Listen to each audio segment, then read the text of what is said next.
He looked down at the rushing river and told himself that he had no choice. The elders had cast him out. He had been disowned, and now he was rudderless, homeless, alone on a crowded road. He did not count the new wife or the children as companions. They were plants uprooted before they had formed into shape or type. They were adrift on this high road above a river that divided them from everything they had come to expect. "When I inherit, we will have a good piece of land," his dear Rebecca had said whenever he'd chafed at his dependence on her family. She had always said it, and he had eventually decided there was no shame in having a wealthy wife. He had spent 12 years working for the tobacco firm owned by his father-in-law, but then Rebecca had sickened after her 5th childbirth.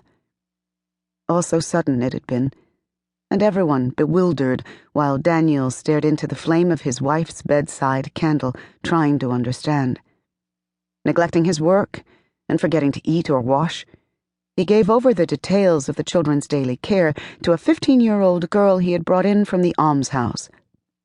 An orphan. Her name was Ruth Boyd. Mother Groob fussed in the kitchen, while Rebecca lay in her 4-poster bed holding her husband's sleeve. The entire Groob family kept arriving and departing without announcement, but when Rebecca died on the 21st day after Joseph's birth, they seemed to evaporate. The sisters were married, with large families of their own, and the parents were elderly. Alone in his study, while neighbors brought food to the kitchen door, Daniel wept and prayed, and waited to learn what was required of him. "Thee shalt cause scandal by keeping the servant girl in thy house," his father admonished. "Thee must find a proper mother for thy orphans." "Ruth Boyd is also an orphan," Daniel had replied.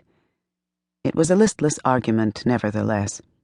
He had taken her from the almshouse on a bond of indenture, and did not feel he could return her.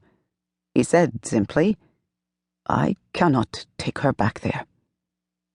He thought of the way she had run out to his wagon wearing a torn plaid dress and boots so old they were split at the sides. Her cape was unmended, her felt hat unclean. "And when thee is written out of the meeting for keeping an unmarried girl," his father had asked, "then where will thee go?" "I will go to Virginia." It was a muttering, a threat. Land of tolerance. Land of slavery. Daniel's father had a mason's heavy hands. "And does thee know what James Madison has done there?"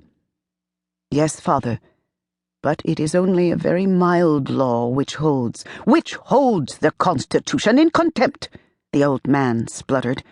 "Although the Virginians are intent on breeding presidents, and in fear of justified reprisal from the Federalists, are building a militia."